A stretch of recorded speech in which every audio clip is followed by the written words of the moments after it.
కాంగ్రెస్లో బీఆర్ఎస్లో మాదిగలకు భవిష్యత్తు లేదని తేటతెల్లమైంది. తెలంగాణలో ఉండబడే అత్యధిక జనసంఖ్య గల మాదిగ వర్గం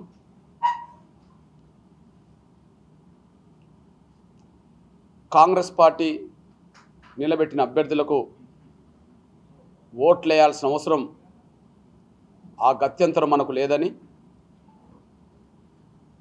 బీఆర్ఎస్ నిలబెట్టిన అభ్యర్థులు ఎవరైనా వాళ్ళకు ఓట్లేయాల్సిన అవసరం గత్యంతరం లేదని, ఈ రెండు పార్టీలు మాదిగలకు ద్రోహం చేస్తున్నాయనే విషయాన్ని ఇప్పటికైనా గమనించాలని, గుర్తించాలని నేను తెలంగాణలో ఉండబడే మాదిగ సామాజిక వర్గానికి విజ్ఞప్తి చేస్తున్నా, పిలుపునిస్తున్నా.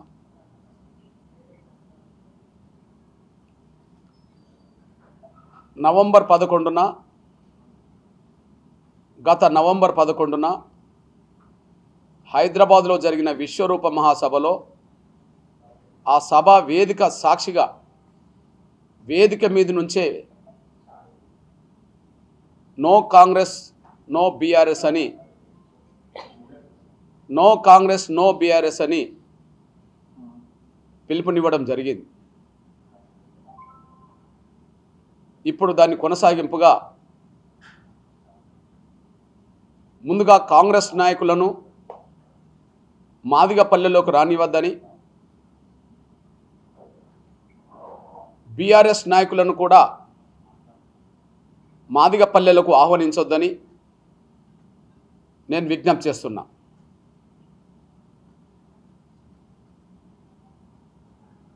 సాధారణ కాంగ్రెస్ కార్యకర్త మొదలుకొని తెలంగాణ రాష్ట్ర ముఖ్యమంత్రి రేవంత్ రెడ్డి గారి వరకు, వాళ్ళ జాతీయ కాంగ్రెస్ పార్టీ అధ్యక్షుడు ఉండబడే మల్లికార్జున్ ఖర్గే వరకు, రాహుల్ గాంధీ గారి వరకు, సోనియా గాంధీ గారి వరకు మాదిగల ఓట్లు అడిగే నైతిక హక్కును సంపూర్ణంగా కోల్పోయారనే విషయం మేము స్పష్టం చేస్తున్నాం.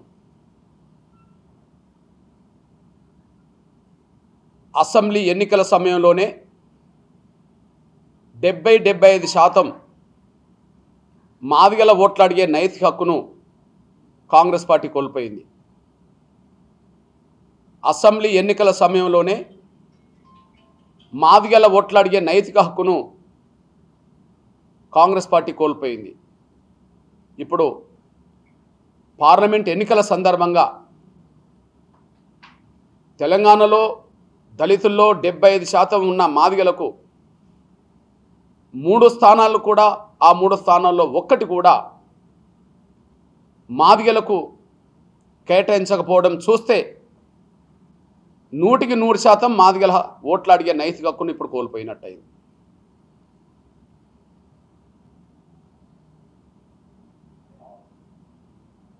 నాగర్ కర్నూల్లో 180% ఓట్లున్న మాదిగలకు టిక్కెట్ నిరాకరించి మాలలకు పెద్దపీట వేశారు. పెద్దపల్లిలో 170% ఉండబడే మాదిగలకు టిక్కెట్ ఇవ్వకుండా చేసి అక్కడ మాలలకు పెద్దపీట వేసి మాదిగలకు కాంగ్రెస్ ద్రోహం చేసింది. ఇవాళ Warangal SC reservation parliament seat 175% పైగా ఎస్సీలో ఉండబడే మాదిగ కులానికి టిక్కెట్ ఇవ్వకుండా నిన్నటి వరకు టీఆర్ఎస్ బీఆర్ఎస్ అభ్యర్థిగా ఉండబడే బైండ్ల సామాజిక వర్గం అని చెప్పబడుతున్న కడియం శ్రీహరి గారి కూతురుకు టిక్కెట్ ఇవ్వడం ద్వారా ఈ 3 స్థానాల్లో మాదిగలకు కాంగ్రెస్ పార్టీ మొండి చేయి చూపినట్టయింది. ఈ విషయాన్ని తెలంగాణలో ఉండబడే కాంగ్రెస్ పార్టీలో ఉండబడే మాదిగలు ఆలోచించుకోవాలని, తెలంగాణలో అత్యధిక జనసంఖ్యల మాదిగలకే కాంగ్రెస్ పార్టీలో గుర్తింపు, గౌరవం, ప్రాతినిధ్యం లేదని దీని ద్వారా అర్థం చేసుకోవాలని చెప్పి మేము స్పష్టం చేస్తున్నాం. ఇకపోతే ప్రధానంగా ఈ వరంగల్కి సంబంధించిన కాడ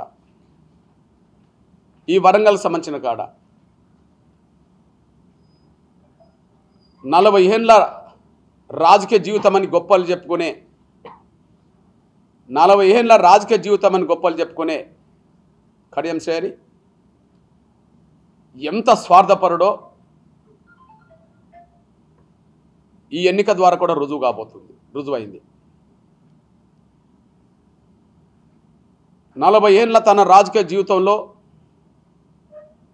ఎమ్మెల్యే మొదలుకొని ఎంపీ వరకు, రాష్ట్ర మంత్రి నుంచి మొదలుకుంటే ఉప ముఖ్యమంత్రి వరకు ఎదగడం మాదిగల పేరుతోనే. కానీ ఆయన సహకారం లేకుండా, ఆయన మద్దతు లేకుండా, ఆయన అండదండలు లేకుండా ఎదిగిన 3 ప్రముఖ మాదిగ నేతలకు తీరని ద్రోహం చేసింది కడియం శ్రేయరి గారు. తీరని ద్రోహం చేసింది, రాజకీయంగా వాళ్లకు దెబ్బతీసింది కూడా కడియం శ్రేయరి గారు. అందులో రాజన్న మొదటి స్థానంలో ఉంటే, సిట్టింగ్ ఎంపీగా ఉండబడే దయాకర్ రెండో స్థానంలో ఉంటే, ఆరూరు రమేష్ని ఓడించడం ద్వారా ఆరూరు రమేష్కు అన్యాయం చేశాడు. ఇక్కడ స్పష్టంగా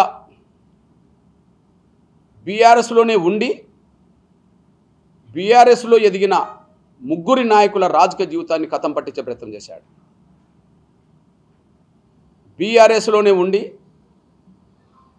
బీఆర్ఎస్లోనే ఎదిగిన 3 మాదిగ రాజకీయ నాయకుల్ని వరంగల్ లో కథం చేశాడు.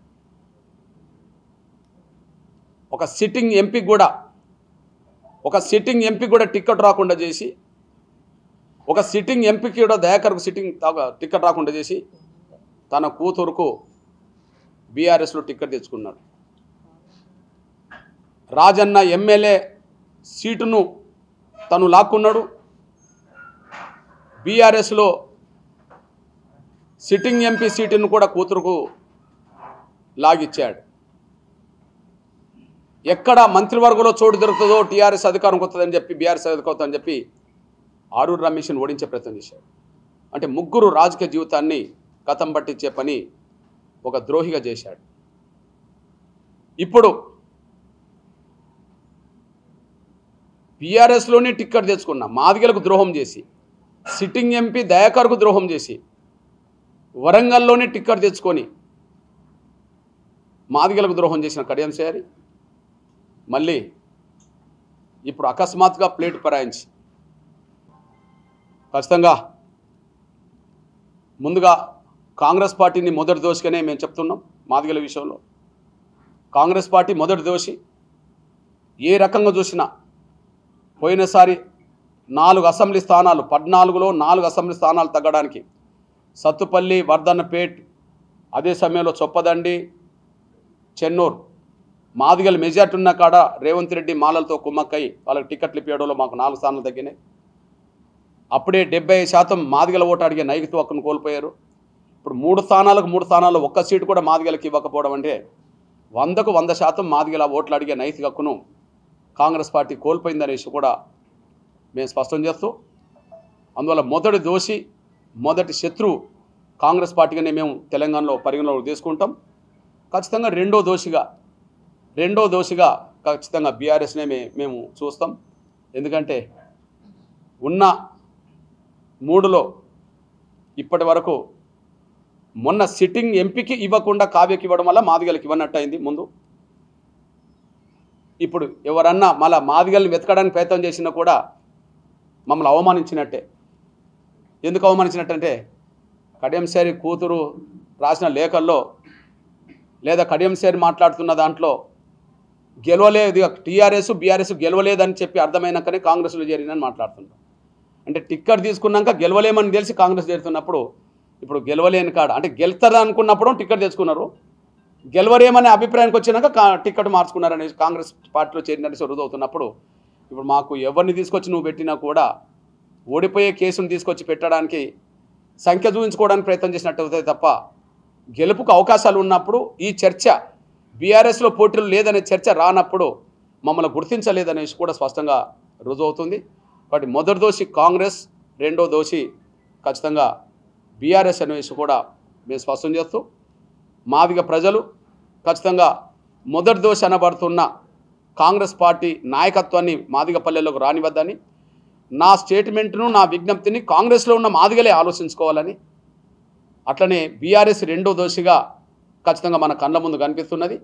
ఖచ్చితంగా వాళ్ళను మాదిగ పల్లెలకు స్వాగతించొద్దని, ఖచ్చితంగా ఉన్న పరిస్థితిలో ఇప్పుడున్న పరిస్థితిలో రేపు భవిష్యత్తులో ఏమవుతుందనే విషయం నేను భవిష్యత్తులో ఏమవుతుందని చెప్పి నేను జోస్యం చెప్పలేను. కానీ ఎప్పుడు ఏ సమయంలో ఏది జరుగుతున్నప్పుడు దానికి అనుగుణంగా మేము నిర్ణయం తీసుకోవాలి.